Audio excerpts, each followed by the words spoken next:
Okay, attempted video 3. Clarifications, November 26, 2024. November 26, 2024, clarifications and kind of recap. We'll see how long this goes before it cuts out because there's basically no memory space on this very ancient phone. So prior, when I made the last video, not the one talking about tonight's stream, but a prior one, I attempted to make a clarification video of some outtakes of some things that the ex-sociopath attempted to do and kind of tie it in. And I don't really think I'm going to do a very good job on that task right now, but I'm going to try to do some kind of job on that task. So during the 4 or 5 initial years of this case, during which I never got any opportunity to speak in any kind of court. So no, I never got any opportunity to testify whatsoever. And my public defender at that time, and no, it was not criminal court. I was not in any kind of criminal hearing. Nonetheless, my public defender at the time was either incompetent, losing on purpose, maybe old and burned out and half-addled in the head, I don't know, or maybe purposely following an agenda that he had been told he has to follow for a certain outcome in which my children and I would lose, because that's what the state appeared to want. And therefore, he would not present any hard evidence. He did not do anything to cause an opportunity for me to testify at any point in time in the 4 or 5 years. I never testified. But anyway, so I did say in a previous video that I'd had a revelation that what those in control at that point in time expected me to do is they expected me to be the caricature that my sociopath ex created in his lying, in the one talent he has, lying. They expected me to be that person. And that person is the polar opposite of anything I have ever been in my entire history, and the polar opposite of anything I am now. But I was not clued in, I was not hinted in that that's what they were expecting and ultimately demanding, and therefore I failed to do it. And therefore I failed entirely. Well, one of the things that I made the mistake of telling this psychologist during that time frame is that I had just paid my property off free and clear. And of course, she put that in her report. Now, what she did not, I believe, put in her report were the number of times I had literally asked her and said to her, I feel like what you're asking me to do, what you're demanding, expecting me to do, is be that person that matches his lies. I did. I asked her. I swear to God. I asked her, in essence. I don't think these were my exact words, but they were pretty close. And, if that's what I need to do to get any progress here, let me know. I, in essence, said that. And she would insist that no, she didn't expect that at all, didn't want that at all, that I was supposed to be truthful and blah, blah, blah, blah, blah. And my lawyer at the time, as I said before, told me to never, ever admit to anything I never did. Don't do any false confessions, and yada yada. So truly, I was not clued in on the expectation. Anyway, and one time I dead serious, I said to this psychologist, this really feels a lot like, when somebody is held prisoner in a prison camp or something, or in some kind of, Mexican jail or something, and they're being interrogated about some crime they never did, and it's being demanded of them that they confess. And if they confess, then, they'll be treated nicely or they'll be set free. And if they don't confess, these horrible things are going to happen, and they're going to keep being tortured and stuff. And I feel like I'm in that situation. I literally, I swear to God, said that to her. She never put that in the report, to my knowledge. But she did put in her report that I had paid off my property. So, years later, when the sociopath took my children, and we had the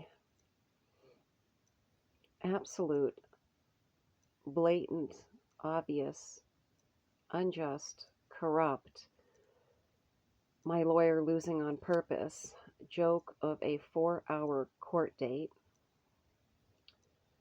wherein my lawyer that I'd paid thousands of dollars to did not bring any of the evidence, did not bring any of the documentation. She brought no hard evidence at all. And my lawyer was seemingly frantically looking at her computer screen like she was trying to figure out what the case was about. And whenever she needed a document, she would go to his lawyer and ask for a document, which means that she certainly wasn't using any of the proof I'd given her. Repeatedly, I sent her the proof repeatedly, and her secretaries told me they'd received it repeatedly. But anyway, so my lawyer was losing on purpose. During that 4-hour court date, that the state was going to take 5 days to do. The state was going to take 5 days to try it. But in family court, it was a 4-hour ordeal. Meaning, of course, I wasn't represented. You can't do this kind of case in 4 hours. And my lawyer was losing on purpose, including not bringing the proof, the documentation that would have proven what's really going on. She purposely didn't bring it. But his lawyer got up in court and claimed that I had this house, this home in the city, and I also had this property in the mountains. And then she brought that psychologist report. So anyone who thinks that stuff is confidential, it's not.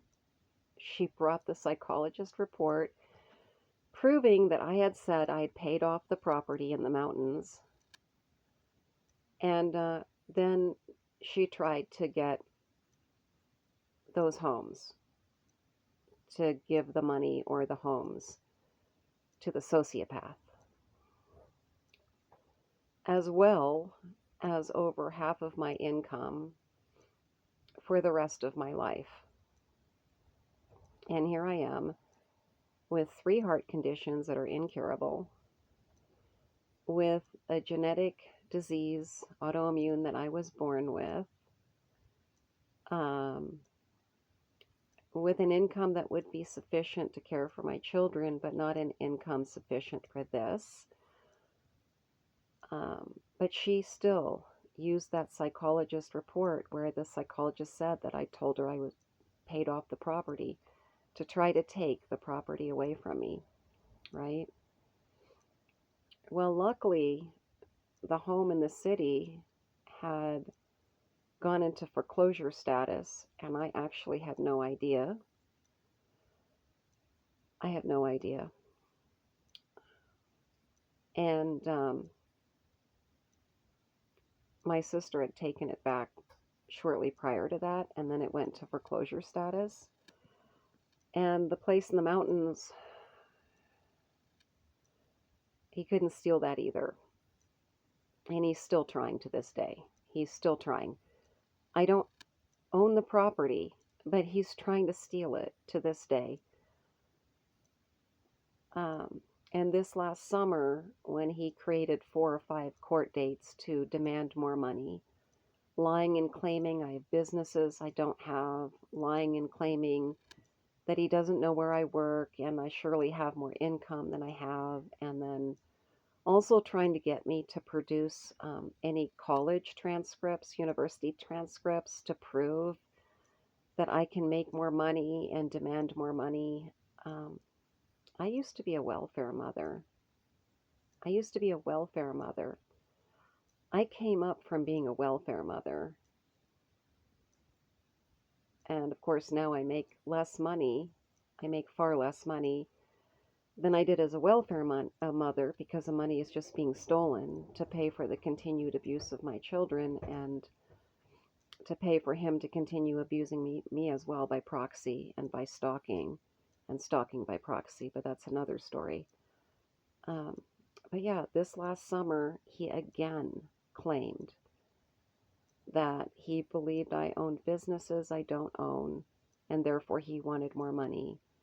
And he claimed that the property had improvements. He had proof that the property had improvements.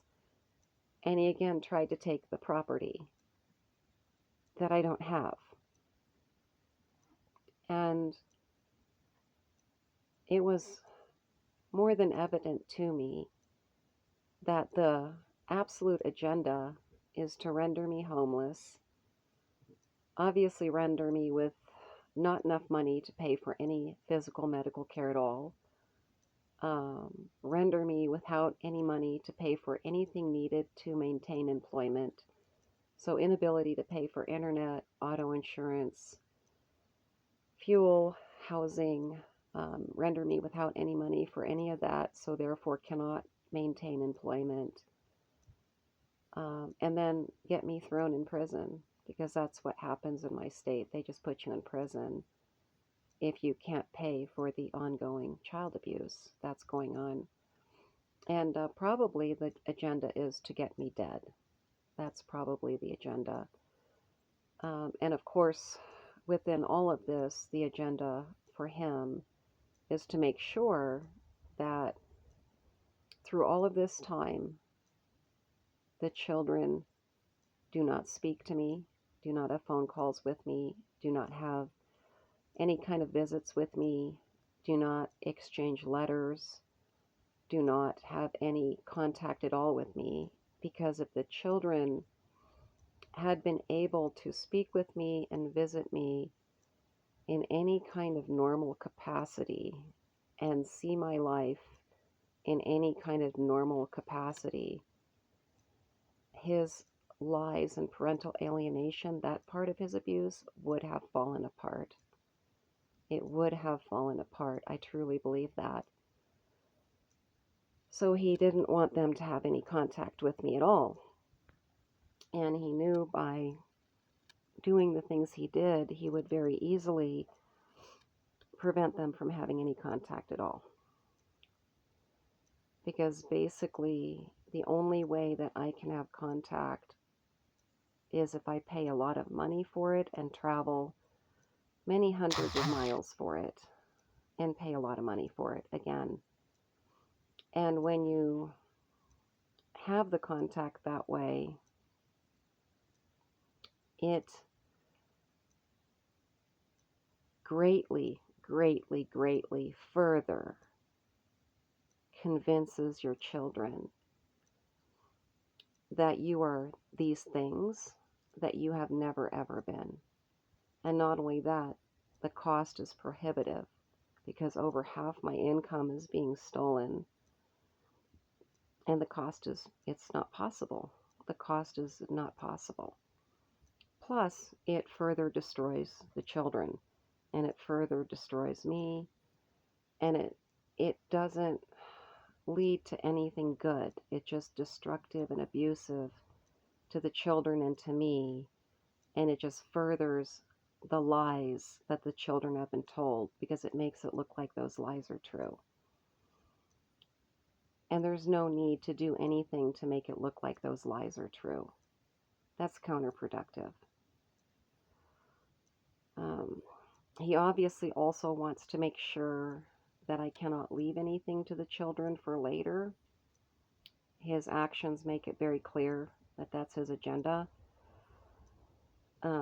If I were to somehow by some miracle purchase another piece of land, he would immediately be in court the many times he's going to drag me